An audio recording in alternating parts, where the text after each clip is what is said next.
বাধার মুখে এশিয়ার সর্ববৃহৎ রাম মূর্তি বা রাম মন্দির নির্মাণ স্থগিত করা হলো। কাদের কারণে স্থগিত করা হয়েছে? এই ভাইরাস মোল্লা মৌলবীদের কারণে স্থগিত করা হয়েছে। তাহলে শোনা যাক তারা কি বলে। Let's play. নালন্দা জেলায় যে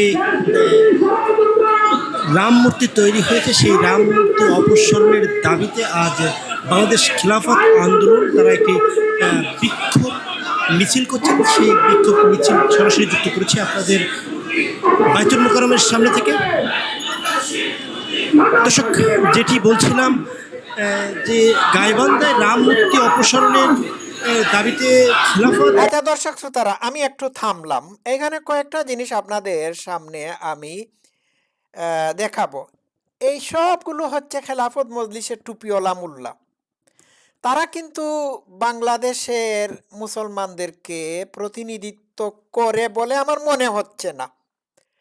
কারণ তাদের মিছিলে টুপিওয়ালা মোল্লা মৌলবী ছাড়া সাধারণ জনগণের কোনো অংশগ্রহণ নাই। এরাই সাধারণ জনগণকে মন্দির ভাঙ্গা, মন্দির লুটপাট, হিন্দুদের বাড়িঘরে আক্রমণ করার জন্য উৎসাহিত করে থাকে। সাধারণ মানুষ তো সাধারণ মানুষই। হ্যাঁ, তো সাধারণ মুসলমানদেরকে এরা উস্কিয়ে দেয়।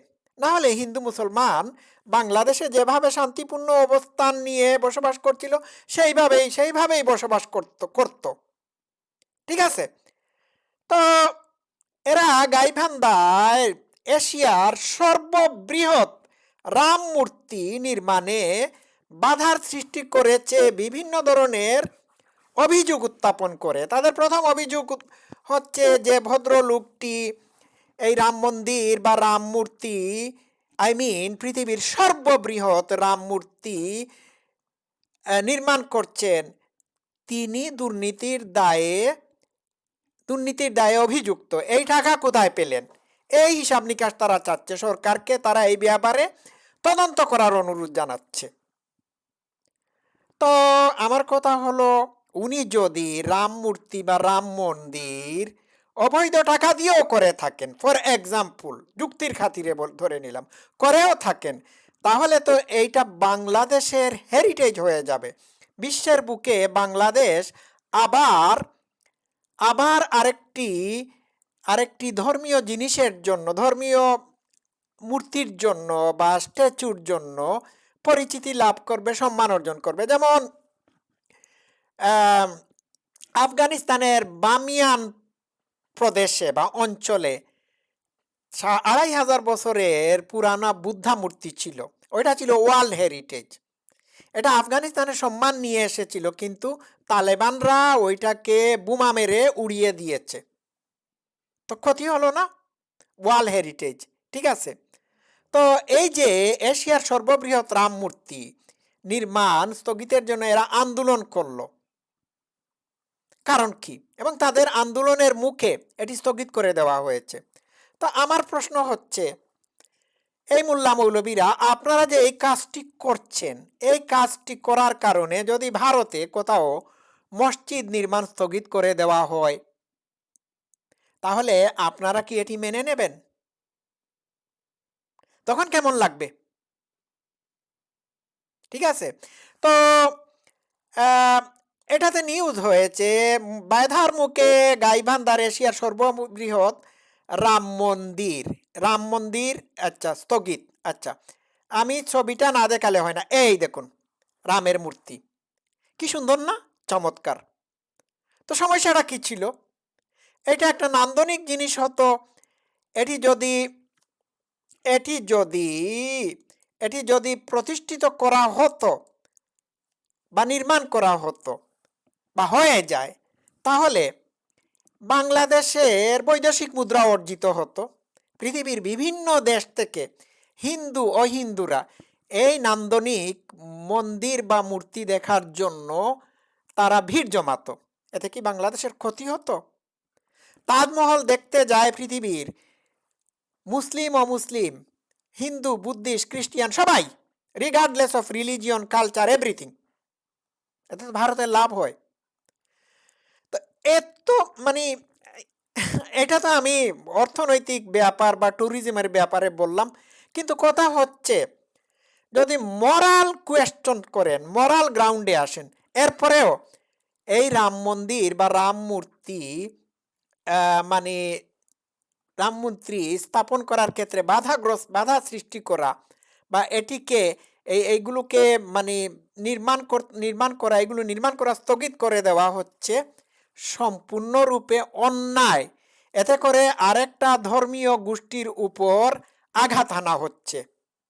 ঠিক আছে, ধর্মীয় গোষ্ঠীর অনুভূতিতে আঘাত হচ্ছে। আচ্ছা, এখানে আমার আরো অনেক যুক্তি আছে। তারা এই রাম মন্দির বা রাম মূর্তি প্রতিষ্ঠাতার উপর অভিযোগ তুলছে যে তিনি দুর্নীতিগ্রস্ত, ইনি এত টাকা কোথায় পেলেন। কিন্তু খবর নিয়ে দেখা গেছে এই ভদ্রলোক অনেক চ্যারিটিও করেছেন। ঠিক আছে, আমি সেই দিকে গেলাম না। আচ্ছা, উনি যদি দুর্নীতি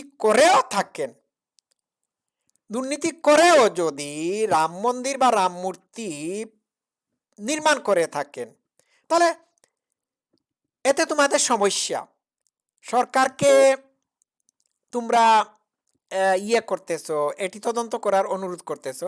তাহলে এখানে আরেকটি বিষয় এখানে দাঁড়ায় যে সম্রাট শাহজাহান জনগণের, ভারতের হিন্দু মুসলমানদের হিন্দু মুসলমান খ্রিস্টান বুদ্ধিস্টদের হাড় ভাঙ্গা মেহনতের ট্যাক্সের পয়সা দিয়ে billion billion pound, crore crore rupee খরচ করে তাজমহল বানিয়েছিলেন না?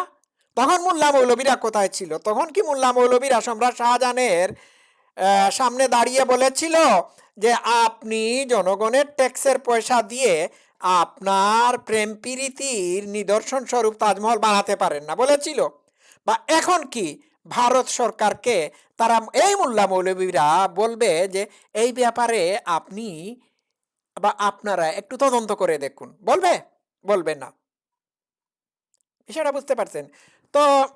মোল্লা মৌলবীরা বাংলাদেশের উপদেষ্টা ডক্টর মোহাম্মদ ইউনূস, তারপর আরো বড় বড় আতিপাতি নেতা উপদেষ্টাদের দুর্নীতি করে টাকা লুটপাট করার ব্যাপারে চুপচাপ। কোনো মিছিল করতে দেখেছেন? দেখেন নাই। কিন্তু যেই রাম মন্দির বা রাম মূর্তি বানানোর ব্যাপারটি উঠে আসলো, তখনই তাদের গায়ে চুলকানি শুরু হয়েছে। আসলে বিষয়টা অন্য জায়গায়, বিষয়টা হচ্ছে ধর্ম। ওই যে ভারতে বাবরি মসজিদ ভেঙ্গে রাম মন্দির করা হয়েছে, এটির প্রতিক্রিয়া তারা এখন এখানে দেখাচ্ছে।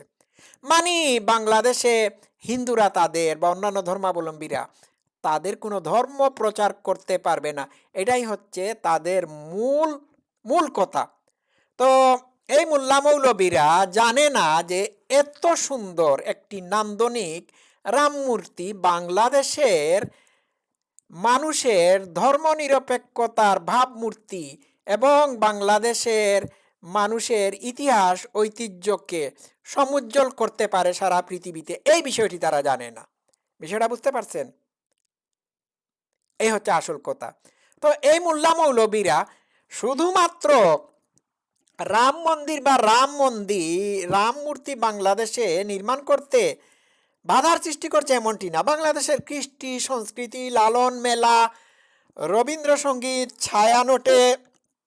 ছায়ানটের অনুষ্ঠান, সবগুলোতে তারা বাধার সৃষ্টি করছে। এই বাধা সৃষ্টিকারী ভাইরাসগুলোর দ্বারা বাংলাদেশ আজ আক্রান্ত। Think about it.